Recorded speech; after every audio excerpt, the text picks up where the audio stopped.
I would now like to invite David Burrowes, Member of Parliament for Enfield Southgate, a constituency with probably the largest concentration of Cypriots in the country, so definitely somebody with an interest in the subject.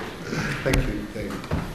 Thank you very much. And in one sense, it's a pleasure to be here again, to be meeting with constituents and others of Cypriots who are so concerned about what is happening in Cyprus. But profoundly, and particularly when going out to meet the relatives of the missing persons, it is yet again a reminder of the great tragedy of what we're remembering 35 years on. And it's a reminder which we need to have, and members of Parliament need to have, and I always take upon myself to want to hear and to speak to relatives, to hear about the individual lives that have been lost, and the communities that are being ravaged by the division of the island and what happened 35 years ago. It's important because we can so easily, in discussions about plans and ways forward, we can often, all too easy perhaps, forget the individuals and the communities they come from. And so today is an important reminder of that and remembrance of that. With Andy, I went with the Friends of Cyprus, a delegation last autumn. And in many ways, ironically, one of the elements of progress is in relation to missing persons. And when we attended the laboratory, whilst it's an awful experience in many ways, in terms of the progress that has been made, indeed by community with the scientists there to find some of the remains, is a degree of progress.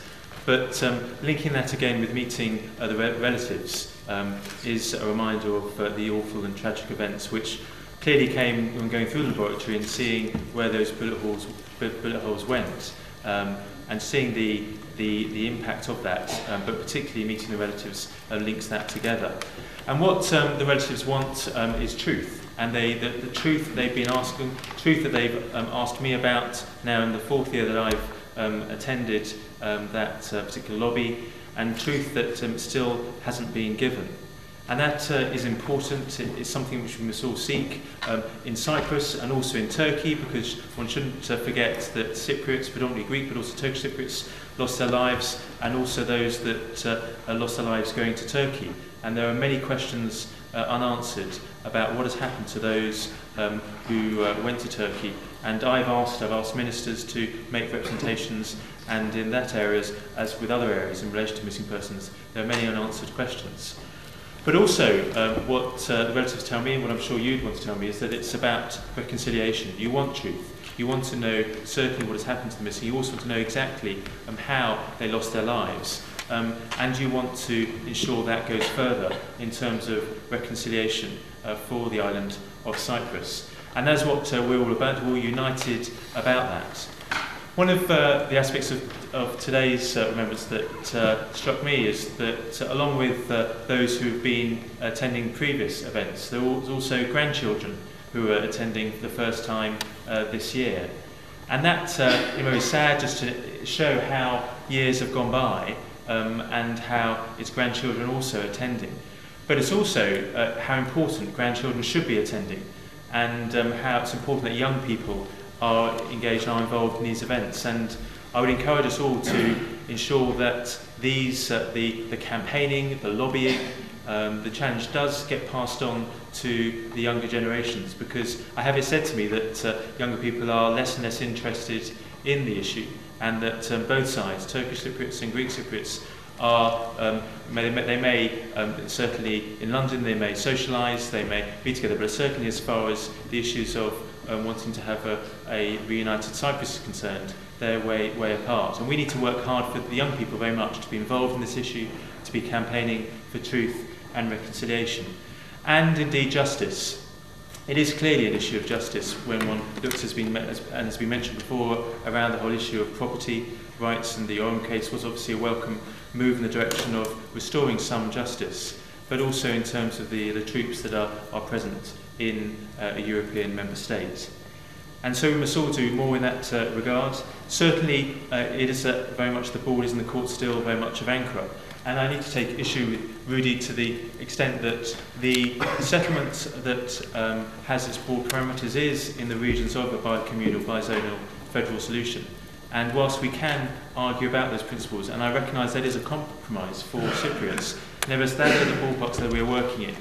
And what we need to have the pressure on is not so much arguing about ourselves about those principles and ideals, but very much with Ankara.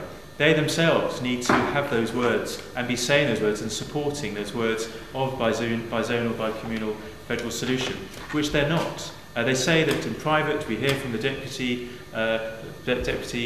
from America who attended, who said in private that's what they're saying, but in public they need to be very much signed up to a solution that isn't a two-state solution, that isn't a two peoples, isn't a separate personality, but is one legal personality of a united Cyprus. And they need to be clear about that. And for too long, they've been prevaricating around that.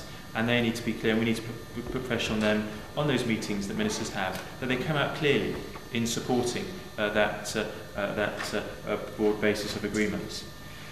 But the next months are important. Certainly one wouldn't want to in any way impose a timetable on a solution, but one has to accept the reality that the next 6 months or so are the most crucial that we're in. And whilst the talks have been going on for some time and progress has been slow, we must recognise that the window of opportunity is very much there over these next 6 months.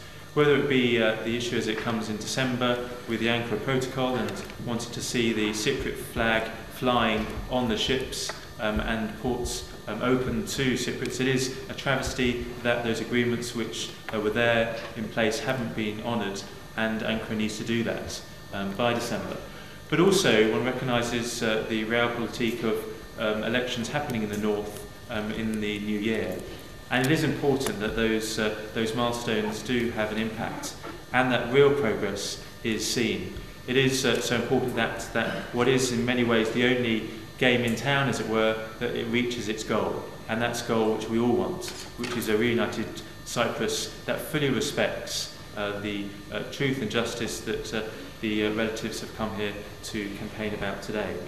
The other timing is a general election. When we're back here, there will be a new parliament.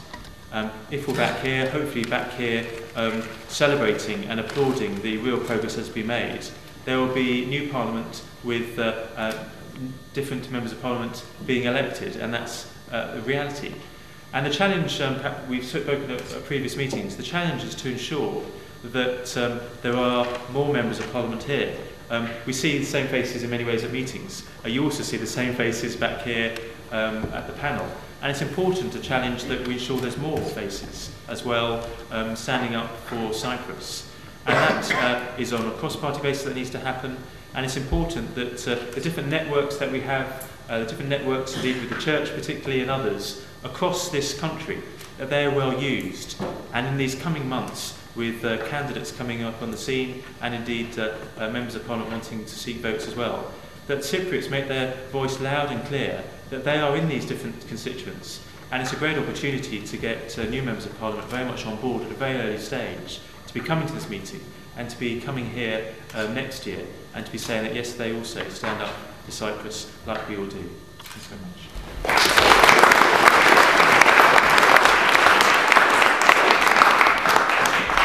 Thank you very much, David.